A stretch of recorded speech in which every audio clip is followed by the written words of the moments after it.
ಎಲ್ಲರಿಗೂ ಶ್ರೀಕೃಷ್ಣ ಜನ್ಮಾಷ್ಟಮಿಯ ಹಾರ್ದಿಕ ಶುಭಾಶಯಗಳು ಹಾಗೂ ಹ್ಯಾಪಿ ಇಂಡಿಪೆಂಡೆನ್ಸ್ ಡೇ.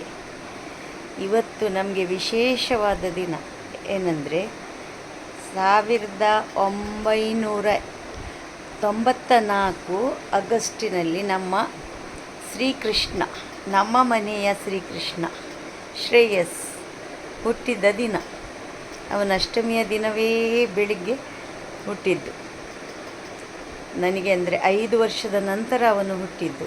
ತುಂಬ ಸಂಭ್ರಮ. ಅಂದರೆ ಅದು ಅಷ್ಟಮಿಯ ದಿನ ಹುಟ್ಟಿದ್ದೇ ನಮಗೆ ಭಯಂಕರ ಒಂದು ಸಂತೋಷದ ವಿಷಯ. ಅವನಿಗೆ ಮಾತ್ರ 2 ಸಲ ಅಷ್ಟಮಿಯ ದಿನ ಒಮ್ಮೆ, ಮತ್ತು ಡೇಟಿನ ಪ್ರಕಾರ ಅವನದ್ದು ಆಗಸ್ಟ್ 29ಗೆ ಬರ್ತಡೇ. ಹಾಗೆ ನಾನು 2 ಸಲ ಸೆಲೆಬ್ರೇಟ್ ಮಾಡ್ತೇನೆ ಅಂತ ಯಾವಾಗಲೂ ಅವನು ಹೇಳೋದು. ಆದರೂ ಸಹ ನನಗೆ ಇವನ ಈ 1 ವರ್ಷದ ಬರ್ತ್ಡೇಯ ದಿನ ಅವನಿಗೆ ನಾನು ಇದು ಮಾಡಿದ್ದು ನೋಡಿ, ಈ ಕಿರೀಟ ನಾನೇ ಮಾಡಿದ್ದು. ನನ್ನ ಸ್ವಂತ ಸುಮಾರು ಟೈಮ್ ಇಟ್ಟೆ, ಮತ್ತು ಅದು ಸ್ವಲ್ಪ ಡ್ಯಾಮೇಜ್ ಆಗಿ ಎಲ್ಲ ಹೋಯಿತು. ಇದು ಫೋಟೋಕ್ಕೆ 30 ವರ್ಷ ಕಳೆಯಿತು, 31ನೇ ವರ್ಷ.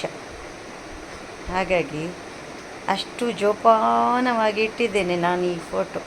ಅವನು ಕೃಷ್ಣನ ಹಾಗೆ ತುಂಬ ಅಂದರೆ ತುಂಬ ತುಂಟ ಇದ್ದ ಸಣ್ಣದಿರುವಾಗ. ಮತ್ತೆ ಬೆಳೆದ ಹಾಗೆ ಎಲ್ಲ ಮಕ್ಕಳು ಮೆಚುರಿಟಿಗೆ ಬರುವಾಗ ಗೊತ್ತುಂಟಲ್ಲ, ಒಳ್ಳೆ ನೇಚರೆಲ್ಲ ತುಂಬ ಸುಧಾರಿಸಿ ಈಗ ಒಂದು ಮೆಚೂರ್ಡ್ ಪರ್ಸನ್ ಆಗ್ತಾರಲ್ಲ. ಈಗ ಅವನು ತುಂಬ ಮದುವೆ ಎಲ್ಲ ಆಯಿತು, ಆರಾಮದಲ್ಲಿ ಇದ್ದಾನೆ. ಆದರೂ ಸಹ ಈ ಫೋಟೋ ನನಗೆ ಒಂದು ಯಾವಾಗಲೂ ಅಷ್ಟಮಿಯ ದಿನ ಉಂಟಲ್ಲ, ಅವನದ್ದು ಈ ಫೋಟೋ ತುಂಬ ಖುಷಿ ಕೊಡೋದು ನನಗೆ. ಹಾಗೆ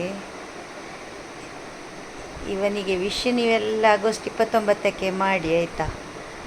ಇವತ್ತಂದರೆ ಅಷ್ಟಮಿಯ ದಿನ ಅವನಿಗೆ ಒಂದು ನಾನು ಮಾತ್ರ ವಿಶ್ ಮಾಡೋದು,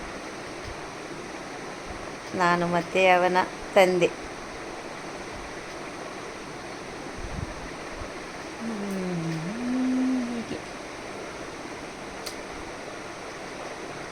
ಬಾಯ್ ಬಾಯ್ ಎಲ್ರಿಗೂ.